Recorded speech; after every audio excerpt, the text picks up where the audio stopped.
Hey guys, welcome back to C&M Aquatics. My name is Chris. On this channel we talk about corals and all things, reef related. And today we're going to talk about Acanthastrea corals. We're going to go over some of their care and needs, and we're going to start first with one of the most important things with these corals, and that's feeding. These guys should be fed and need to be fed. So first, what I usually use is just a regular turkey baster like this that you can buy from, the grocery store or Walmart. You can find them anywhere. They do really well for helping spot feeding these corals. And we're going to feed Coral Frenzy coral pellets, and it is basically like a freeze-dried food. A lot of proteins. It's basically freeze-dried like fish and fish oils. The Acanthastrea corals really accept this food pretty readily. They're pretty ferocious eaters. So it's pretty simple to prepare. Just grab some water from your aquarium, and then the manufacturer recommends mixing half a teaspoon per 50 gallons of aquarium water. And it is better to underfeed when you're using this type of freeze-dried coral food, these pellets. If you overfeed, this type of food can actually burn the polyps on the coral. So I try to do just 1 or 2 pellets per head on the coral, and that can be kind of hard to regulate sometimes. So it's better to underfeed it. You don't want a bunch of this just laying on the polyps of the coral, because it can burn them if it sits there for too long. So I'll turn off the power to all the power heads and the return pumps so that the pellets don't float away. And I try to feed in the morning, maybe an hour or half an hour before the lights at the aquarium come on, because these corals, they'll have better polyp extension in the dark at that time.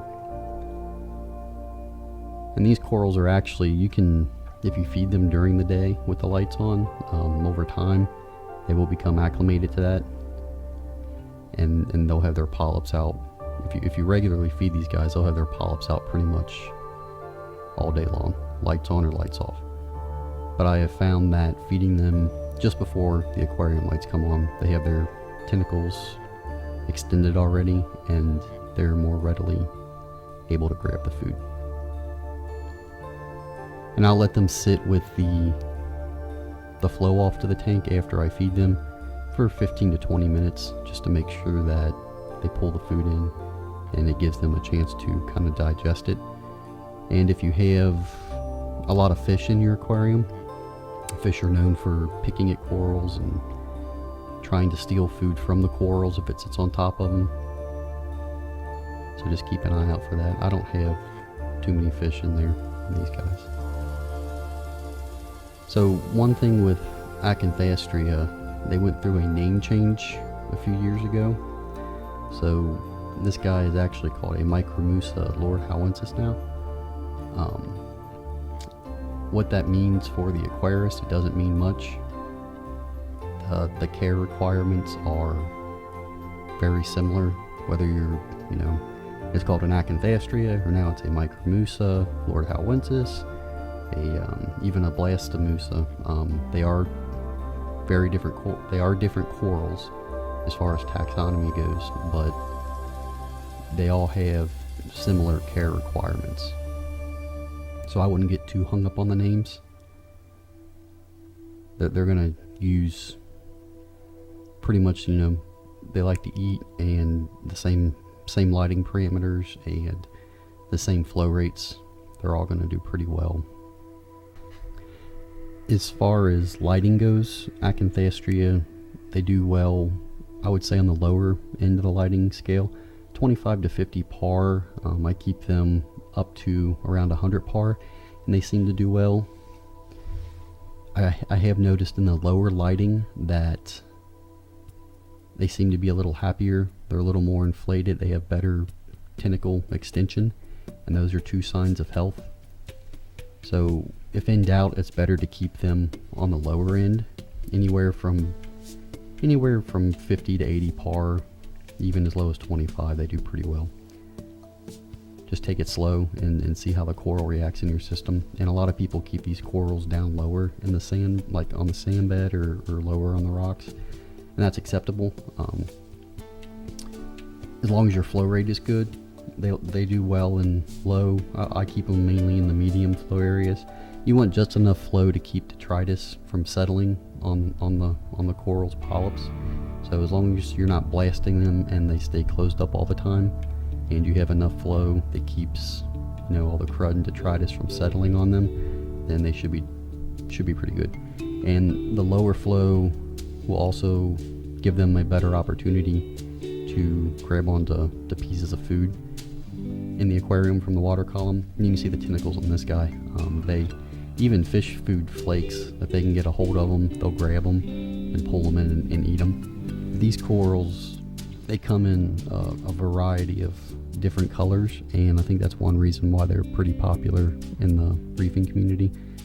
They're fun to feed and watch feed. They bring an aspect, some type of activity to the aquarium, and you can get them in a lot of colors. Back when they first came on to the market, there weren't too many color varieties, but now you can find them all kinds of different color variants. You can see this guy, the top left polyp there. This is probably close to an hour after we fed those coral pellets, and he's kind of spitting out some of them that he hasn't used, and that's normal. They'll do this.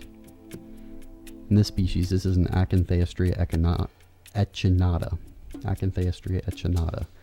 And you can see that the polyps are kind of more tightly together and condensed, and they're not as puffy as, you know, like the micromussa lordhowensis.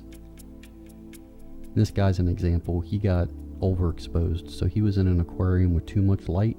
You can see that he has lost some of his color, and he's kind of transparent in places. So he was moved to a lower part of a different aquarium to help him recover. And that's the same with this guy. You can see on the top where he's kind of washed out a little. So if you notice that happening with these corals, first thing to check is your lighting. You may be overexposing them to light. And I would say most hobbyists in general give them too much light rather than not enough. So it's better to start low and work your way up. And these corals can show off some pretty good fluorescence depending on the coloration and the type of lights that you're keeping them under. And this last coral I just wanted to touch, this is actually a blastomussa. You can see it's a lot puffier, and it's got longer tentacles on the ridges of the coral. Pretty much the same care requirements. There are differences within the coral species, but if you're keeping Acanthastrea or blastomussa, that they're all very good eaters, and they'll be happy in the same parameters. So I appreciate it, guys. If you have any comments or questions, please leave them below. That was just a brief touch on these corals. Until next time, thanks. Bye.